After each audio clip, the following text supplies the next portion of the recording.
Os podcasts do Público têm o patrocínio da Almedina.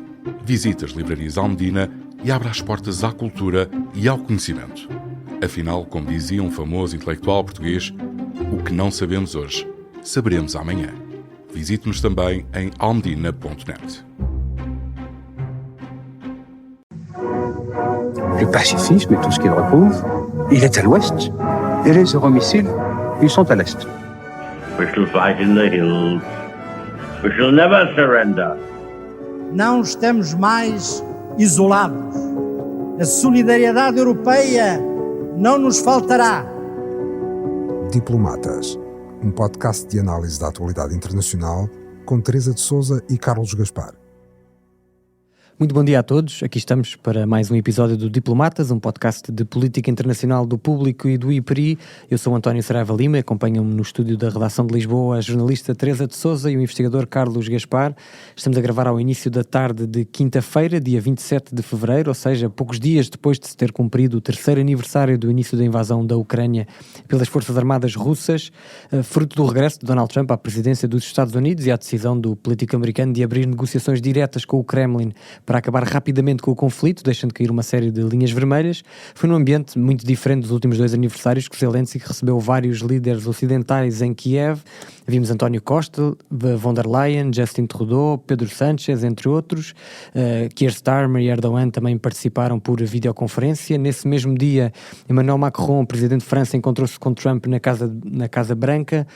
Carlos, antes de irmos ao encontro agendado para sexta-feira entre Zelensky e Trump e aos últimos desenvolvimentos relacionados com o acordo que estará em cima da mesa para o acesso americano a terras raras ucranianas, eu pedi-lhe um comentário geral sobre as cerimónias de segunda-feira e perguntava-lhe o que é que foi mais significativo no dia 24 em Kiev, a presença de tantos líderes europeus ou a ausência de representantes norte-americanos? Ou dos Estados Unidos, porque o Canadá esteve lá o primeiro-ministro Trudeau. A Dinamarca, que é o melhor aliado dos Estados Unidos na NATO e que agora teve uma metamorfose europeia depois da questão da Groenlândia, mas o mais importante é o facto da reunião ter tido lugar em Kiev, à volta de Zelensky, para justamente mostrar o apoio político e diplomático europeu ao presidente Zelensky antes da cimeira em Washington na próxima sexta-feira, e a seguir o presidente António Costa convidou Zelensky para vir à reunião do Conselho Europeu sobre a defesa no dia 6 de março. Portanto, há aqui um enquadramento muito preciso, muito calculado e forte para dar o apoio possível ao presidente Zelensky neste momento em que os Estados Unidos mudaram radicalmente. Teresa, eu imagino, porque li a sua newsletter, que tem algo a dizer sobre a ausência de Luís Montenegro de Kiev e sobre a falta de entusiasmo do primeiro-ministro português sobre estes assuntos. Se quiser pode dizer algo sobre isso, mas eu também queria fazer uma pergunta também muito específica, que é, nesse mesmo dia, na segunda-feira, foi apresentada na Assembleia Geral da ONU uma resolução condenatória da agressão russa à Ucrânia, exigindo o seu fim imediato. A resolução foi aprovada, mas os Estados Unidos votaram contra, ao lado de países como a Rússia, a Bielorrússia, a Coreia do Norte, o Irão ou a Nicarágua. O que eu lhe pergunto tem aqui, obviamente, alguma dose de sarcasmo, mas é impressão minha, ou os Estados Unidos de Trump parecem mais alinhados com o eixo do mal de Bush do que com os seus aliados históricos? É verdade, parece-me que resolveram alinhar com este mal de George W. Bush, mas em relação a Montenegro, o significado enorme do encontro de Kiev nos 3 anos da guerra, o Carlos acaba de o explicar bem. Tiveram lá todos, os que não puderam estar presencialmente, 2 ou 3, porque quase todos entraram e falaram por videoconferência. Portugal reduz-se a uma terrível insignificância política e diplomática quando está ausente no momento destes e quando o primeiro-ministro português diz que não pôde estar presente por questões de agenda. Não houve inundações em Portugal, não houve incêndios, não houve uma catástrofe natural que obrigasse o primeiro-ministro a estar em Lisboa ou em qualquer outro ponto do país. Portanto, é uma atitude que só nos diminui, que nos tira da fotografia. Como é que justifica? Eu o justifico de duas maneiras, talvez. A primeira é a enorme inexperiência em questões internacionais com que Luís Montenegro, que nunca fez parte de nenhum governo, não frequentou Bruxelas, nem nada disso, tem em matéria de relações internacionais e em matéria de política europeia, mas isso não o desculpa. Primeiro, porque já é primeiro-ministro há um ano, já foi muitas vezes a Bruxelas participar em conselhos europeus, certamente. Segundo, porque deve ter, imagino eu, consultores diplomáticos no seu gabinete, e tem um ministro dos negócios estrangeiros, não é verdade? Que é também ministro de Estado. Portanto, não há justificação, não houve catástrofe em Portugal, não há nenhuma justificação, a não ser esta indiferença perigosa do primeiro-ministro em relação àquilo que vai condicionar o futuro de todos os portugueses. É que podemos dizer que era qualquer coisa de banal, de passageiro, não tinha significado. O resultado da guerra da Ucrânia e a capacidade europeia de apoiar a Ucrânia vão determinar o futuro dos europeus e vão determinar o futuro de cada português. Portanto, a responsabilidade do primeiro-ministro é estar onde estão os seus colegas europeus, a apoiar a Ucrânia e a mostrar que Portugal é um país que assume as suas responsabilidades europeias e internacionais, como de resto sempre assumiu, com mais ou menos força, mas que sempre assumiu. Não sei se isto tem alguma coisa a ver com uma ideia qualquer que ainda paire na cabeça dos nossos dirigentes governamentais de que não querem ofender os Estados Unidos. Não sei se há aí alguma razão, mas essa razão é mais uma vez injustificável. Portugal foi sempre um país que alinhou na Europa com os países, com a Dinamarca, com o Reino Unido, com Países Baixos, com países que, apesar de tudo, em todas as circunstâncias e sendo países relativamente pequenos, tinham uma posição europeia e internacional relevante. Deixámos de ter, eu pergunto porquê. Em relação à tua questão sobre as Nações Unidas, bastante mais grave, nós pensamos todos os dias que já vimos tudo do presidente norte-americano e todos os dias descobrimos que afinal não tínhamos visto tudo.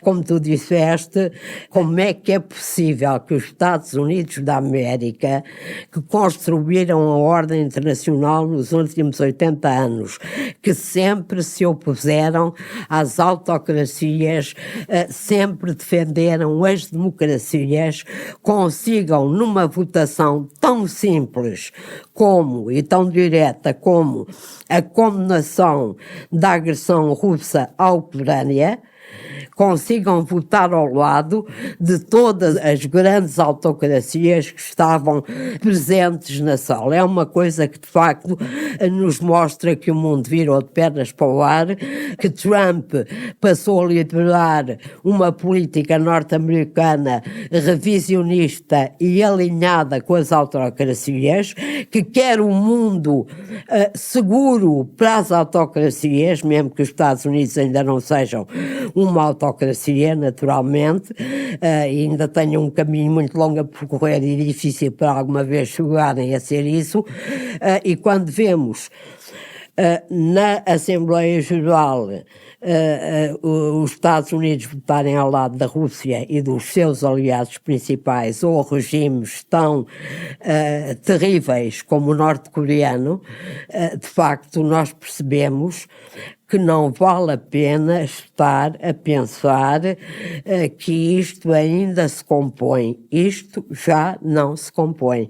A Europa e as democracias ocidentais e asiáticas estão de facto sozinhas, têm um desafio enorme à frente, que eu diria que é na Ucrânia, mas também na Ásia, e vão ter um desafio enorme pela frente se querem reservar para si algum papel de defesa das regras, das leis e, sobretudo, da democracia. Eu queria dizer que no Conselho de Segurança aconteceu a mesma coisa, não demos por isso. A Europa queria negociar, o Reino Unido e a França, que têm lugar permanente, queriam negociar com os Estados Unidos uma resolução para o Conselho de Segurança que levasse em conta a sensibilidade americana, mas que também levasse em conta que houve uma agressão, mas que dissesse lá que era preciso uma paz e não sei o quê, rápida, portanto fizesse algumas concessões aos Estados Unidos.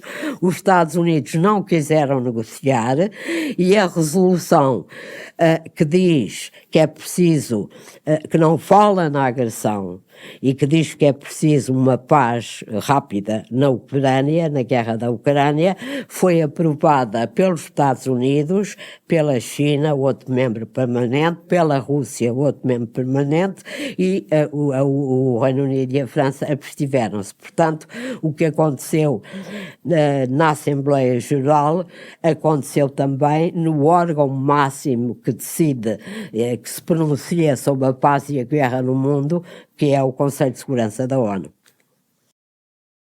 Queria sublinhar este ponto que a Teresa está a referir, porque é a primeira vez, desde a crise do Suez em 1956, que os Estados Unidos votam contra a Grã-Bretanha e a França.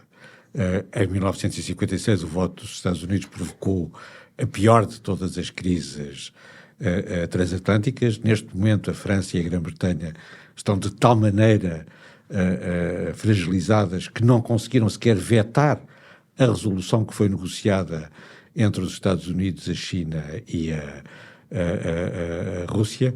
Em 1956, a resposta à tomada de posição dos Estados Unidos contra a Grã-Bretanha e a França foi feita a resposta foi dada por Adenauer, por Konrad Adenauer, que acelerou a negociação que levou à criação da Comunidade Económica Europeia e da Comunidade Europeia do Euratom, que era o outro nome para a construção de uma bomba atómica europeia, que vai ser mais tarde vetada pelo general de Gaulle em 1958. E há um certo paralelismo com a situação atual.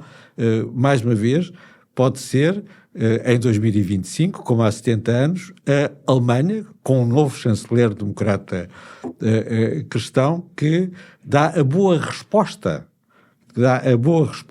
à tomada de posição antagónica dos Estados Unidos contra a França e a Grã-Bretanha.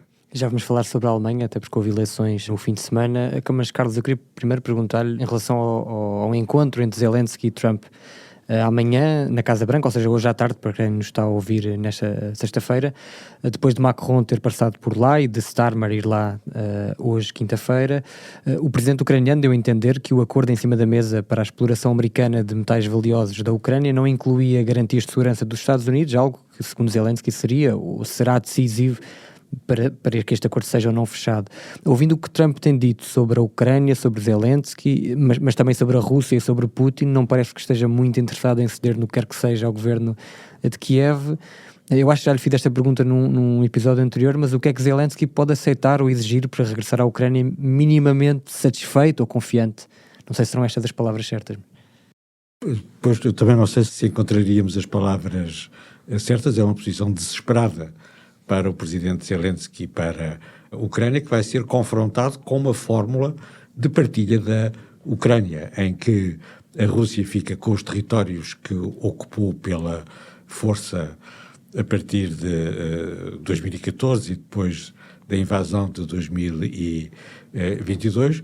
Os Estados Unidos não estão interessados em territórios, tipicamente não estão interessados em territórios, mas estão interessados nos recursos que a Ucrânia tem, designadamente no domínio energético, quer as terras raras, quer gás, petróleo e esse tipo de recursos. Não há nenhuma boa fórmula para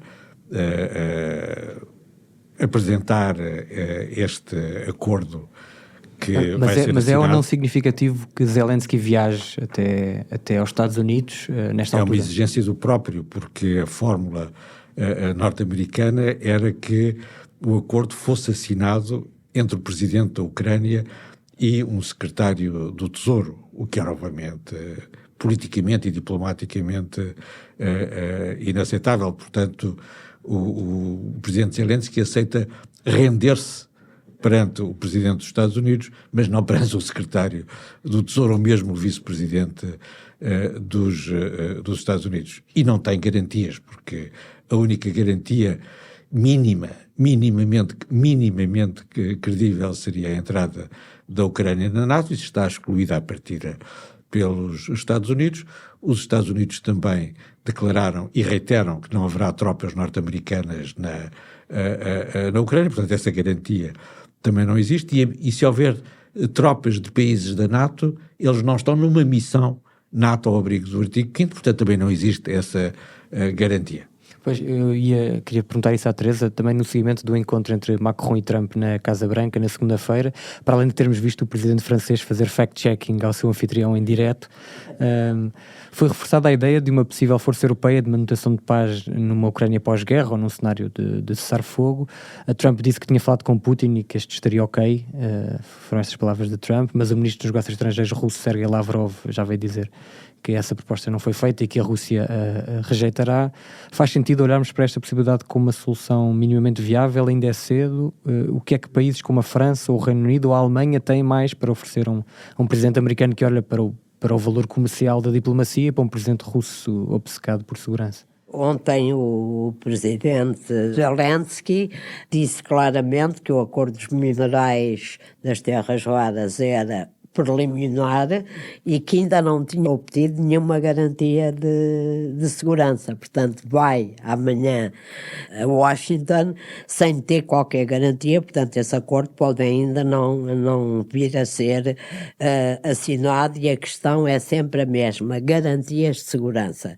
Eu dá-me ideia que em todas as indicações que até agora foram dadas pelo presidente americano ou por Marco Rubio ou pelo chefe do Pentágono, nos dizem que muito dificilmente os Estados Unidos aceitarão as garantias de segurança que a Ucrânia quer, e até as garantias de segurança que os europeus querem, para poderem ter uma força que faça a proteção. Nem é uma força de interposição, é uma força que faça a segurança das grandes cidades, dos portos, das centrais nucleares, das infraestruturas de segurança.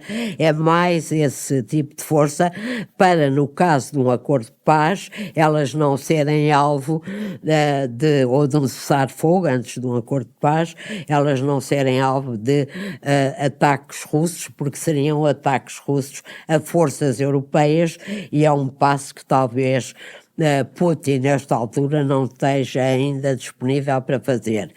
Portanto, eu vejo tudo isto ainda muito difícil. A missão de Starmer hoje é essa. Ele, aliás, foi o primeiro a colocar essa questão do backstop americano a uma eventual força da União Europeia sem a NATO, sem o quadro NATO. Também ainda não se sabe qual é a vontade do conjunto dos países da União Europeia, ou pelo menos dos países mais importantes. A reunião ontem, Macron explicou por videoconferência aos seus parceiros europeus o resultado da sua visita a Washington, mas nós não sabemos qual foi, e portanto há aqui Parece que ainda... foi uma reunião muito curta, durou 30 minutos só. Exato, mas de toda a maneira ele deve ter dito aquilo que tirou da reunião com alguma capacidade de síntese que lhe reconhece. Não sabemos exatamente, portanto há aqui ainda um conjunto de incógnitas que não nos permitem dizer se essa força vai ou não existir. A questão primeira, mais urgente, e foi isso que Macron tentou fazer em Washington, foi pôr a Europa nas negociações, no quadro das negociações.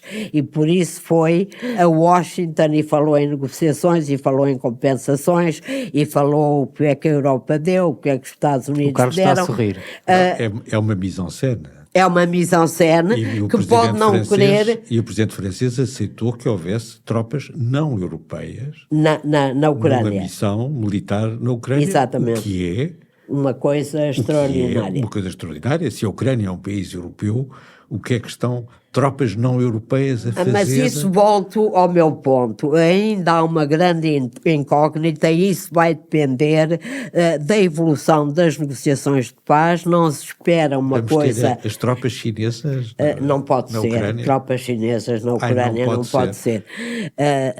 Mas não sabemos. É o membro permanente do Conselho de Segurança que mais tropas contribuis para as missões de paz neste momento. Das Nações Unidas. Mas isso não quer dizer que possa contribuir para todas. Eu só queria dizer que amanhã há uma reunião outra vez em Istambul, na Turquia, entre uma delegação americana e uma russa para continuarem o processo de paz. Neste momento, processo de paz entre aspas, o tal que Trump quer resolver rapidamente. Portanto, eu acho que há incógnitas sobre incógnitas sobre incógnitas, e acho que no dia 6 de março, quando os europeus se reuniram em Conselho Europeu convocado por António Costa sobre a defesa e sobre a Ucrânia, vão ter de ter em cima da mesa alguma coisa de concreto, não sei o quê, mas vão ter de ter alguma coisa de concreto em cima da mesa. Merz, o futuro chanceler da Alemanha, Friedrich Merz, está-se a movimentar muito rapidamente. Ontem foi jantar com o presidente Macron ao Eliseu, vai encontrar-se com Starmer. Portanto, a Europa, como falaste há bocado na newsletter, a Europa move-se, como dizem os italianos, apesar de tudo move-se. Ainda não sabemos se vai ter a força e a capacidade diplomática, política e militar suficiente para marcar de uma forma definitiva o futuro da Ucrânia. Há uma coisa que pode continuar a fazer e que deve continuar a fazer e que é muito importante: armar dentro das suas possibilidades a Ucrânia. Vamos passar agora às eleições legislativas na Alemanha, que se realizaram no domingo. Como esperado, a União Democrata Cristã, a CDU, foi mais votada e Merz vai ser o próximo chanceler. A CDU obteve 28,6%. Em segundo lugar ficou o partido de extrema-direita Alternativa para a Alemanha, com os impressionantes 20,8%. O SPD do ainda chanceler Olaf Scholz ficou-se pelos 16,4%, o valor mais baixo da sua história, seguido dos Verdes e do Die Linke. O facto de tanto o Partido Liberal como a Aliança de Sarah-Wagenknecht terem falhado a meta mínima dos 5% para entrar no Bundestag facilita a formação de mais uma grande coligação CDU-SPD. Carlos, como é que analisa estes resultados e o que é que sabemos sobre Merz para podermos antecipar esta nova Alemanha que aí vem? A Alemanha, as eleições alemãs revelam uma dupla urgência interna e externa. A AfD é o segundo partido alemão. Passou a barreira dos 20% e, portanto, passou a ser um dos grandes partidos alemães ao lado da CDU e do SPD, coisa que não era até agora. O Die Linke, o antigo Partido Comunista, duplicou a sua votação, e a maioria dos jovens eleitores, entre os 18 e os 24 anos, votaram ou na AfD ou no Die Linke. O AfD e o Die Linke têm mais votos de jovens do que têm os partidos moderados no seu conjunto. Há, portanto, aqui uma urgência, que é responder a esta mutação do sistema de partidos e à ascensão dos partidos antissistema à esquerda e à direita, que representam mais de 1/3.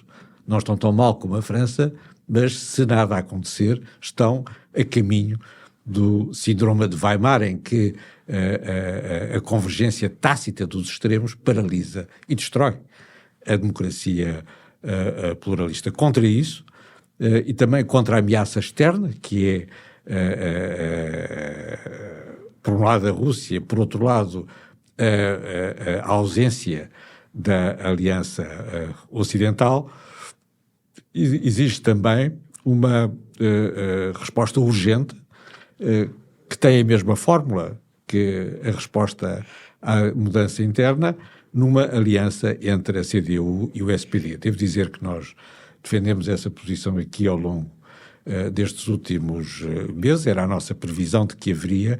Houve por pouco. A CDU e o SPD já não têm a maioria dos eleitores, mas ainda têm a maioria dos sufrágios no Bundestag.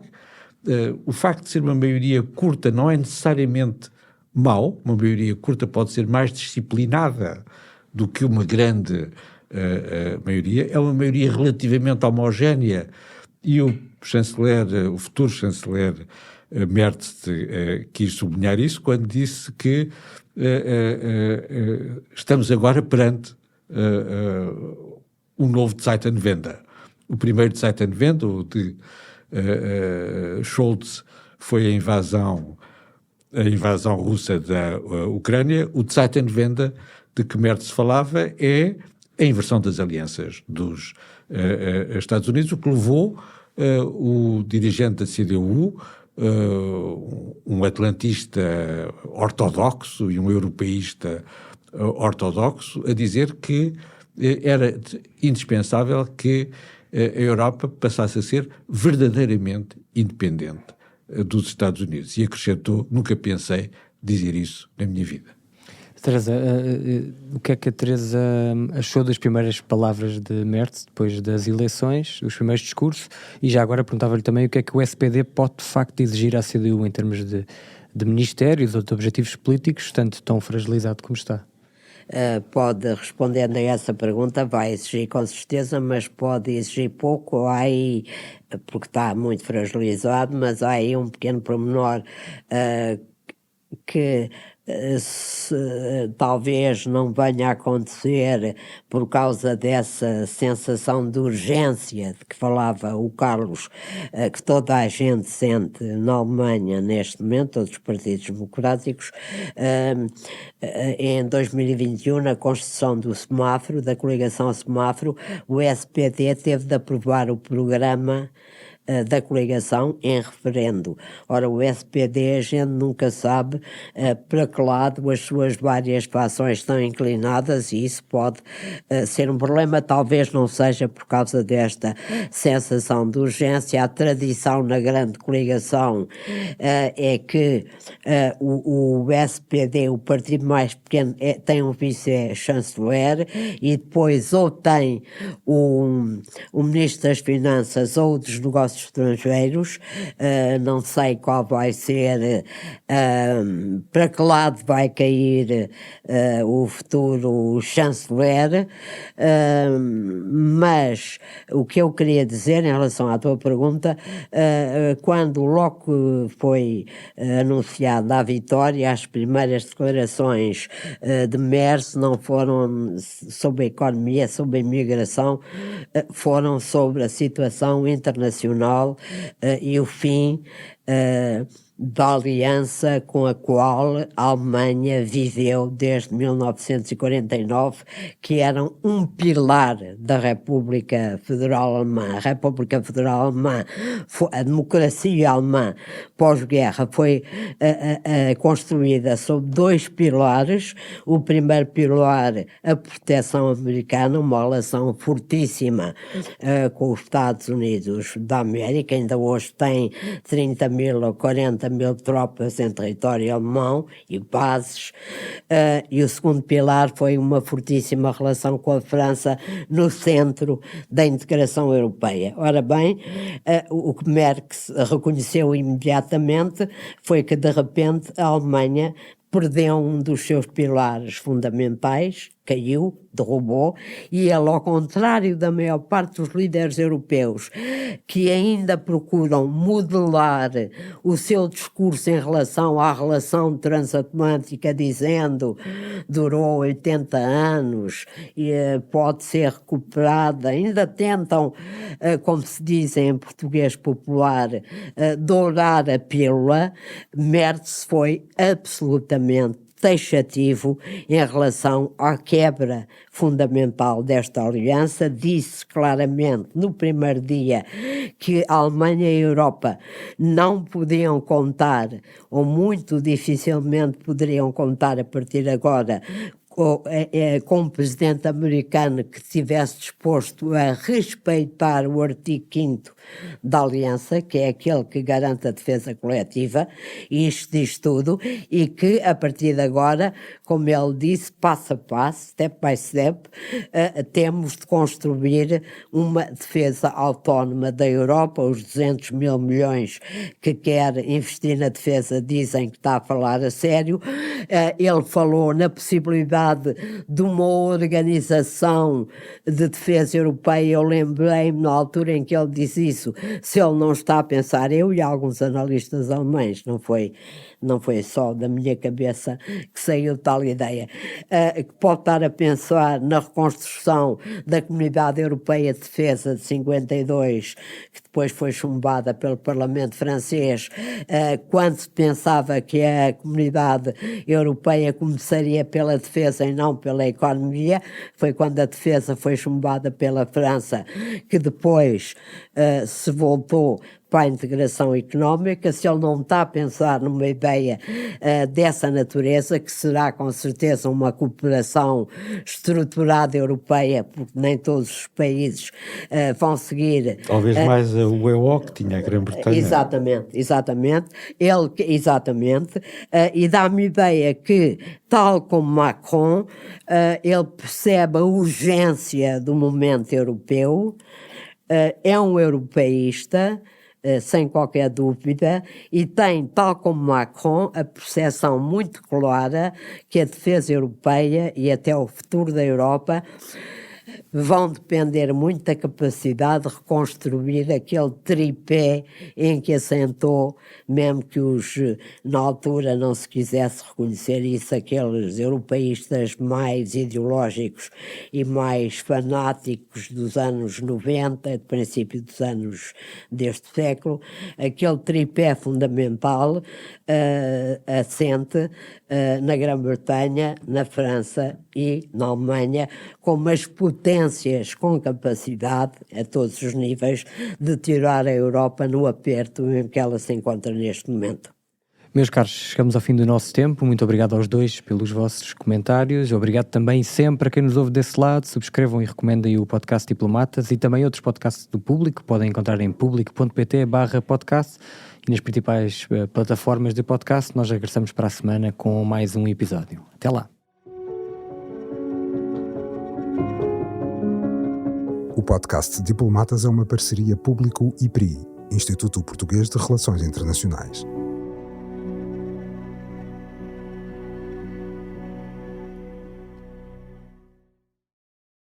O público fica no ouvido.